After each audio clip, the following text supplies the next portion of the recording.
Hey Cobras, and welcome to this first edition of Your Cobra Weekly. I'm Thelma Valladares. And I'm Maria Fernandez. Coming up on Your Cobra Weekly, we'll be talking about the South Miami Renaissance, World news, catching you up on your sports teams, and much more. Cobra TV starts right now.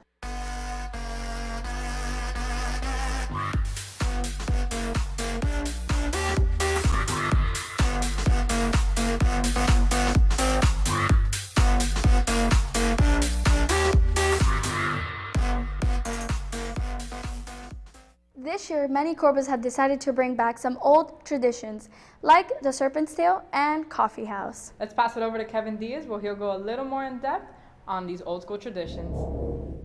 What's up, South Miami? I'm Kevin Diaz for Cobra TV, and this year has been really exciting with the renewal of various traditions like Coffee House and the school newspaper, the Serpent's Tail, along with the introduction of new things like TV Productions VR, leading some people to call this phenomenon the South Miami Renaissance. We reached out to those in charge of implementing those new things into the school, and here's what they had to say. So I'm bringing back Cobra Drama, which would include Drama Club, Thespian Honor Society, and we do things like compete at local competitions. Right now my kids are preparing for a Shakespeare competition. In the fall we competed locally at districts and we qualified for states. I'm also trying to bring back Coffee House. I'm also trying to bring back the spring musicals. Last year we did In the Heights. This year we're going to be doing Hairspray. Really excited about that. And we plan on doing a fall play next semester. So yeah, some new things. Well, it first started, we united a group of students who were interested in journalism, who wanted to try something new, especially me as a senior. This is something I want to leave off to the underclassmen as I go on. It shows that our school cares about, the old type of informing people more than just TV and that type of news, and it encourages kids to read. Well, before I even begin, I'm going to tell you what this thing in my head is, because people are probably wondering. It's basically a brain sensor that monitors your brain activity. So we're using this so that students can actually measure brain activity before or after and during when you use VR. And we are doing VR in a very special ways. We are working on a project and a program that is VR for children with autism, and that will basically help them socially learn how to behave in certain situations. Whether you're part of it or not, we can all agree that the Renaissance sure is shaking things up around the school. Now, back to the anchors. The most exciting experience of your junior year is receiving your class ring. Here we have Juliana Sanas to explain the momentous occasion of being an upperclassman. This upcoming April, the class of 2019 will be receiving their rings in this gym. With this school year coming to a close, this year's juniors are officially becoming upperclassmen. The junior ring ceremony has been a tradition here at South Miami Senior High since the school opening in 1971. This year, the class of 2019 will be receiving their class rings and will ascend as upperclassmen. There are many traditions that take place during this memorable event, and one of the most popular ones is the turning of the ring. At the ceremony, juniors will turn their ring clockwise, and 19 prominent people in their lives will turn their ring counterclockwise. The junior ring ceremony will be April 19th at 7 p.m. in the gym. This has been Juliana Sanchez for Cobra TV News. Now back to the anchors. Much has been going around the world, and it's giving us a lot to talk about. Shayla Mendez has put together a piece showing some of the biggest headlines. Due to the tragedy that occurred in Marjorie Stoneman Douglas High School, President Trump offered a full-throated defense Thursday for his proposal to arm some teachers and staff of the wake of last week's school shooting in Parkland, Florida. Despite opposition from law enforcement groups and teacher unions, who warned that more guns in school would only make them more dangerous. Trump praised the National Rifle Association and insisted in a series of tweets that highly trained teachers and coaches should be allowed to carry weapons at school. The tweet posted on February 22nd said, if a potential sicko shooter knows that a school has a large number of very weapon-talented teachers and others who will be instantly shooting, the sicko will never attack the school. Cowards won't go there, problem solved. Must be offense, defense alone won't work. No, I do not feel safe knowing that my teacher owns a gun because it can be a safe hazard if she leaves a room. I wouldn't. I wouldn't because you never know what the teacher's going through on a daily basis. Yeah, I wouldn't feel safe. I think it's a horrible idea. I think it's a cause for more harm to students.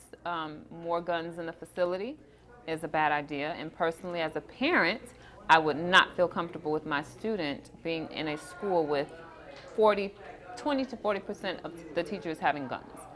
I don't agree with it at all. The Supreme Court on Monday dramatically changed the debate over the DACA program and the fate of nearly 700,000 undocumented immigrants who are a part of it. The uncertainty hovering over the program had left DACA enrollees terrified over their future and left Congress so conflicted that DACA negotiation contributes to a 3-day government shutdown last month. Employers were starting to prepare to lay off DACA enrollees, and many participants in the program were unsure whether they would be able to remain in colleges and universities or continue receiving grants and loans that helped them afford those schools. Now those dreamers can rest a little easier knowing that they will remain protected and can continue renewing their DACA protection as the case moves back to lower courts. Meanwhile, congressional leaders have been struggling to meet the March 5th deadline to pass a law to protect the DACA enrollees.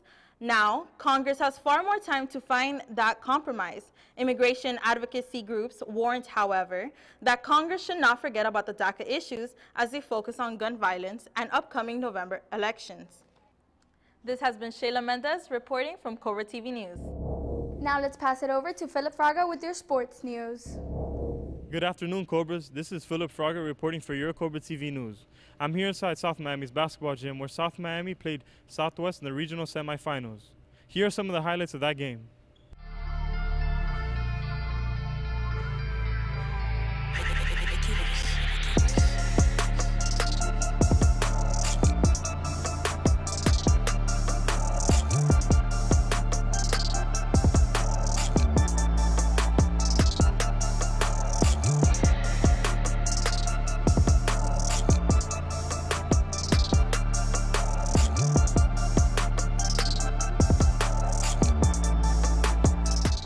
Now we asked the coaches and the players what they thought about the game against Southwest.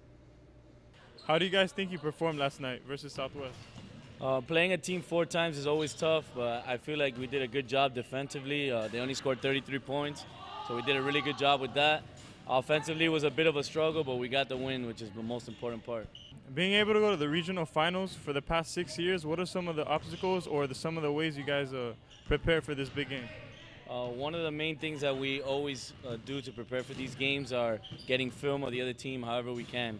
So that way we can learn their tendencies, what they're good at, what they're bad at, you know, and exploit those things. And then getting these guys shots and some rest for these 2 days so that they go in optimal peak performance physically and mentally, and they're not drained and tired.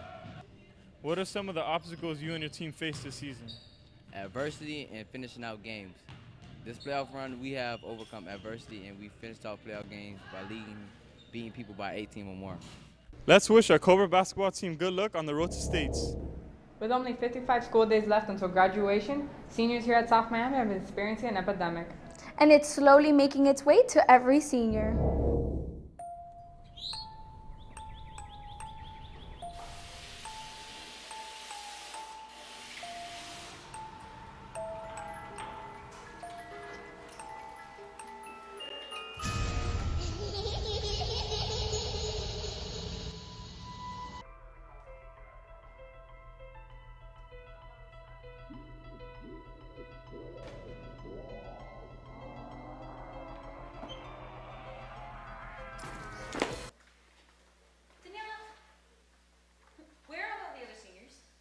They must be late.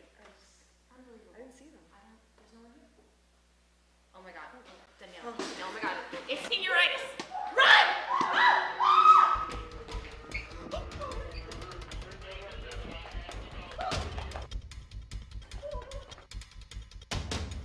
Yo, what y'all doing, man? Why y'all out of uniform? Hey! Again. Why y'all out of uniform?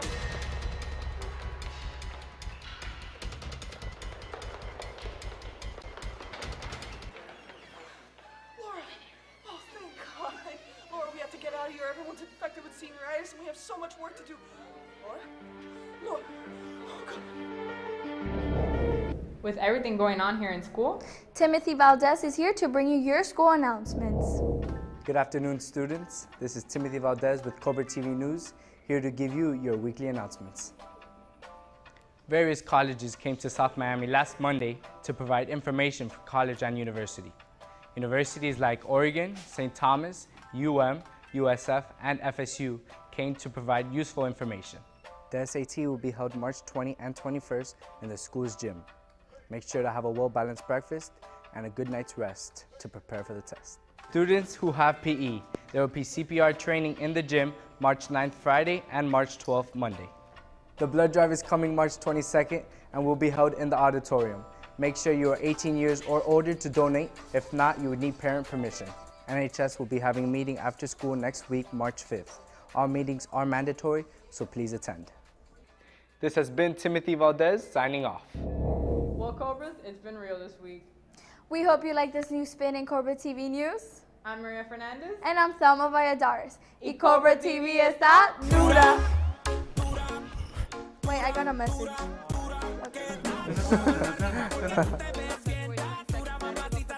Our assets as Adiós.